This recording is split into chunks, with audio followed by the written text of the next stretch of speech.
பெயர் சொல்லி அழைத்தாய் என் இறைவா, நன்றி நன்றி தலைவா. என்னை பெயர் சொல்லி அழைத்தாய் என் இறைவா, நன்றி நன்றி தலைவா. நான் பேர் தந்தை, மகன், தூய் ஆவியின் திரியேக ஆசீர்வாதம் நம் அனைவரையும் ஆசீர்வித்து காப்பதாக. ஆமேன்.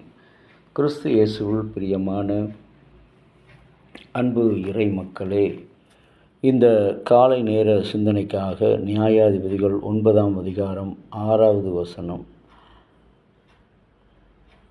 சீகேமில் இருந்த சகல குடும்பத் தலைவரும் பெத்மில்லோவில் இருந்த அனைவரும் கூடி வந்து சீகேமிலே ஸ்தம்பம் நிறுத்தி கர்வாலி மரத்தண்டையிலே அபிமெலேக்கை ராஜாவாக்கினார்கள். கிறிஸ்துவில் அன்பான இறை மக்களே, இந்த அபிமெலேக்கு இஸ்ரவேலை ஆள்வதற்கு தகுதியானவன் என்று சொல்லி அந்த மக்களால் தெரிந்து கொள்ளப்பட்டு புற இன பாகால் தெய்வ வழிபாட்டிலே இருக்கிற அவர்களை இஸ்ரவேல் மக்கள் என்ன செய்தார்கள்? இந்த மனிதனை அபிமெலேக்கை ராஜாவாக மாற்றுகிறார்கள். அந்த இடம் என்ன? கர்வாலி மரம், உயர்ந்த மலையின் இடத்துல கர்வாலி மரத்தில் கொண்டு போய் உயர்ந்த கர்வாலி மரத்தண்டையில் அபிமெலேக்கை ராஜாவாக்கினார்கள். அன்பான இறை மக்களே, இந்த கர்வாலி மரம் என்று சொல்லும் பொழுது அது என்ன அடையாளத்தை குறிக்கிறது என்று சொல்லி நாம் பார்க்கும்போது, அது பெத்மில்லோ என்று சொல்லுகின்ற இடம் அல்லது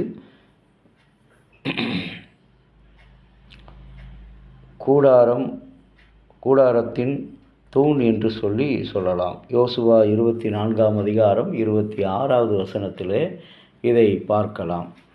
இந்த கர்வாலி மரம், இவர்கள் தெரிந்தெடுத்திருக்கிற ராஜா, இஸ்ரவேலை ஆளக்கூடிய ராஜா யார் என்று சொல்லி தெள்ள தெளிவாக அவனுடைய வரலாறை பார்க்கும்போது அவன் என்ன செய்கிறான்? நான் உங்களுக்கு 2வது வசனத்தில் உங்கள் தசையுமானவன், நரம்புமானவன், எலும்புமானவன், ஆகவே என்னை நினைத்து கொள்ளுங்கள் என்று சொல்லி சீகேமில் உள்ள மக்கள் அனைவரையும் கூட்டி, உங்களுக்கு 70 பேர் ஆள்வது உங்களை நியாயம் விசாரிப்பது நல்லதா, ஒருவன் மாத்திரமா என்று சொல்லி தன்னுடைய பதவியை அங்கே மக்களிடத்தில் சொல்கிறார்.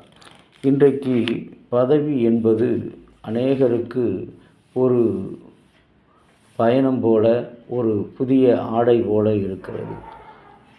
ஆடை இல்லாமல்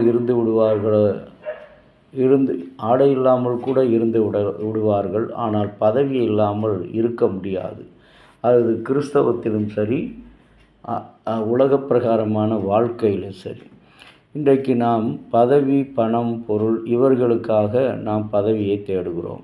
ஆனால் ஆண்டவராகிய கடவுள் தம்முடைய அரசை நிறுவும்போது அவர் என்ன சொல்கிறார்? முதலாவது கடவுளுடைய ராஜ்யத்தை, அவருடைய நீதியையும் தேடுங்கள், இவைகள் எல்லாம் உங்களுக்கு கூட கொடுக்கப்படும்.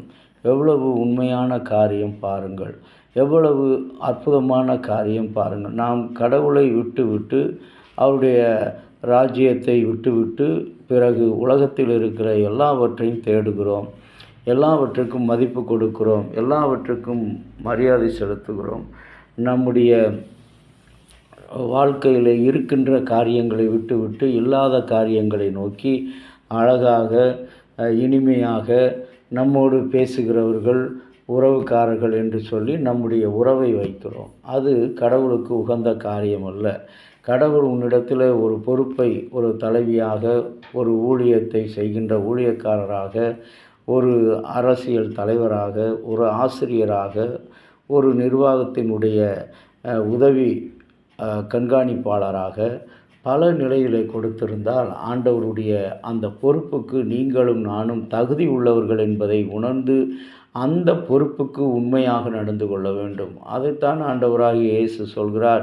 நீ கொஞ்சத்தில் உண்மையாக இருந்தால் அநேகத்துக்கு உன்னை அதிகாரியாக வைப்பேன். என்னுடைய அனுபவத்திலும் சரி, ஆண்டவருடைய ஊழியத்தில் எத்தனையோ முறை இல்லாமையில் நாங்கள் இருந்திருக்கிறோம், கஷ்டங்களில் தவித்திருக்கிறோம். நிர்வாகத்தினரால் நாங்கள் பணி நீக்கம் செய்யப்பட்ட போதும் கூட ஆண்டவருக்கு பிரியமாக ஆண்டவரோடு இணைந்திருந்த காரணத்தினால் கர்த்தர் எங்களை ஒருபோதும் கைவிடவில்லை. இருந்த இடங்களிலே எங்களை போஷித்தார், வழிநடத்தினார், நேசித்தார். ஆரோக்கியத்தில் பிள்ளைகளுக்கு நல்ல படிப்பு காலங்களை கட்டளையிட்டார். ஆகவே நான் தெரிந்தெடுக்கிற இந்த பதவி, அந்த கர்வாலி மரம், அதனிடத்தில் அவன் ராஜாவாக மாற்றுகிறார்கள். அவன் இஸ்ரவேலை ஆள வேண்டியவன். கடவுளுடைய சித்தப்படி அல்ல, மனிதர்களுடைய சித்தப்படி அவன் வருகிறான். இன்றைக்கு பதவிக்கு வருவது கடவுளுடைய சித்தம். அது இருந்தால் மாத்திரமே நாம் பதவிக்கு வர முடியும், எந்த ஒரு பொறுப்பையும் பெற்றுக்கொள்ள முடியும். அது இல்லை என்று சொன்னால் நம்முடைய முயற்சியிலே, ஆள் பலத்திலே, இன பலத்திலே, நம்முடைய ஏரியா பகுதி பலத்திலே தெரிந்தெடுத்தால் அது அதிக நாட்கள் இருக்காது.